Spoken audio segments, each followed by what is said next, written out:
মাশাআল্লাহ, আল্লাহ তাআলার কি অপূর্ব সৃষ্টি। এই যে পশুর নদীর ঢেউ, পানি কি লবণাক্ত না এটার?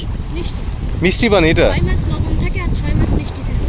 ওই যে দেখতেছি গোলপাতা গাছ, লবণ পানির গাছ। আর এখানে যে ট্রলারগুলো দেখা যায় এগুলা মাছের ট্রলার। মাছ পাওয়া যায় এখানে? আর ওইখানে কি পরিমাণ অনেক মাছ। কি কি মাছ পাওয়া যায় এখানে? ইলিশ মাছ, ট্যাংরা মাছ। হ্যাঁ, এখন টিংরা মাছ, তারপরে মানে কাইন মাছ, তারপর শোল মাছ, এগুলো ছাও, তারপর বড় বড় মাছ পাওয়া যায়। আর ওইদিকে সমুদ্র আছে, সেই জায়গায় মেলা মাছ পাওয়া যায়। অনেক মাছের মানে গর্ত আছে, যে গর্তের মধ্যে ওরা থাকে। এখানে পাশেই না? জি, এই যে কাইন মাছ, তোমার শোল মাছের এরকম গর্ত আছে। আচ্ছা, ইলিশ পাওয়া যায় না এখানে? ইলিশের সিজনটা এখন আসে। এখন ছোট ছোট মাছ। এই যে দেখেন বুঝ, না, হ্যাঁ এই যে এই পোনার মাছ শেষ হয়ে গেলে আর মাত্র কয়েকদিন পর ইলিশ বড় বড় ইলিশ কেজি তীরে দাম দিয়ে। কেজি দাম? কেজি প্রতি কেমন দাম? কেমন সেটা একটা মনে করেন যে আপনার বেঁচে বেঁচে ওই কাইতে বেঁচে, সেইগুলো আমরা মনে করেন যে আর একটা 200 টাকা এরকম। ও, তো দাম কম তাই না? ঢাকার থেকে তো অনেক দাম কম। জি, ও, বিজারা আমাকে দিয়ে কাইতে কাইতে লবণ দিয়ে হ্যাঁ? আমাকে বাজারে আমাকে দিব বড় অনেক। তোমাদের ওইদিকে দাম অনেক। তোমাদের এখান থেকে তোমাদের বাড়ি যেতে কতক্ষণ লাগে? এখান থেকে আমাকে বাড়ি হলো 20 টাকা ভাড়া। ও আচ্ছা আচ্ছা, ওইখানে মাছের দাম বেশি না? ওই জায়গায় মাছের দাম বেশি। এই জায়গায় হ্যাঁ, এগুলা লাল কাঁকড়া এগুলা। এই জায়গাটা যে এই জায়গাটা আগে তো, এখন তো ওই জায়গায় কোনো, এই জায়গাটা আগে একটা শ্মশান ঘাট ছিল। মানে হ্যাঁ, লাল কাঁকড়া এগুলা। এই যে এই জায়গা দেখেন না, হুম। এখানে আগে একটা শ্মশান হিন্দু ঘুরায়, সব হিন্দু ঘুরায়।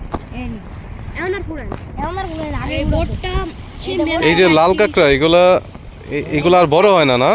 জি না, এই লাল কাঁকড়াগুলো বড় হয় না। বুঝতে পারছি। ধরেন মাঝারি সাইজ। আমাদের এই নদীতে অনেক কিছু পাওয়া যায়, যেরকম দেখেন এই জায়গাতে লোহা দেখলাম তো বলি। হ্যাঁ, হ্যাঁ। কুমির আছে, অনেক কুমির আছে। কুমির ওই গরম জলেতে লোকের সাইডে আছে। এখানে কুমির দেখা যায়? কুমির দেখা যায় মুংলাই এর মাঝে দেখে মানে এই পাশে এইদিকে কুমির টুমির উঠে নাকি এই পারে? ওঠে। মাঝে মাঝে ওঠে, কিন্তু ওরা মধ্যে থাকে বেশিরভাগ। কুমির মাঝখানে থাকে? কুমির তো ওই যে সুন্দরবনটায় বেশি থাকে আর কি নাকি? ওই জায়গাতে সাইজ আছে। আর ওই যে যে জাহাজগুলো দেখা যায় সুন্দরবনের পাশে, ওগুলা কিসের জাহাজ? ওটা হলো কার্গো না, ওটা হলো ড্রেজার, মানে বালি উঠায়। ও, এগুলো ড্রেজার না? ওই সবগুলাই ড্রেজার? বালির মাঠ বানাচ্ছে, ওই যে দেখা যাচ্ছে কাকু, সব ওই দেখা যায়। ওইগুলো কি সব ড্রেজার? না, ওইগুলো সব কার্গো কোলগেট।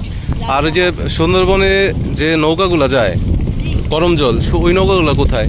অনেকগুলো ওইবারে আছে, আর এইবারে লোকগুলো এগুলা কিসে? এগুলা তো সব মাছ ধরার ট্রলার নাকি?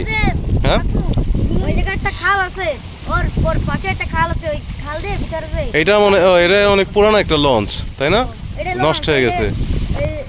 লঞ্চ না, এটা অনেক বড় লোক ডেনজিয়ানে একটা ট্রলার ফেলাম সেটা। এটা কি ট্রলার নিতে আসে না? এটা কি ডুবে গেছে না এমনিতেই উঠায় রাখছে? এটা হলো ফরেস্টারকে ট্রলার, ফরেস্টারদের?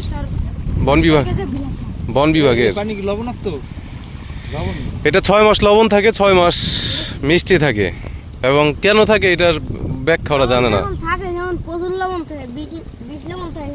তখন পানি মুখে দেওয়া যায় না না? লবণ আছে না, এখন মিষ্টি, এখন লবণ না, এখন লবণ থাকে কোন মাস থেকে কোন মাস সেটা আমি বলতে পারবো না। বলতে পারবো না সেটা না? ফল আমরা ওই যে কিনে খেলাম না, হ্যাঁ হ্যাঁ, ওই যে এই যে এটা হচ্ছে গোলপাতা। ওই যে ফল, গোলপাতা না এটা? গোলপাতার ফল। গোলপাতার ফল এটা। ও কত করে কিনে ভাইয়া? যাই হোক, আমরা এখানে ওদের সাথে কথা বললাম, ওরা এখানকার স্থানীয়, এবং ওরাই আমাদেরকে এখানে দেখাচ্ছে। কাঁকড়াগুলো দৌড়াচ্ছে, আমি যতই সামনে যাচ্ছি ওরা ততই হচ্ছে গর্তের দিকে ঢুকতেছে। গর্তের দিকে ঢুকে গেছে। ধরার তো প্রশ্নই আসে না, এত চালাক। তো আমরা একদম শেষে চলে আসছি সীমানার।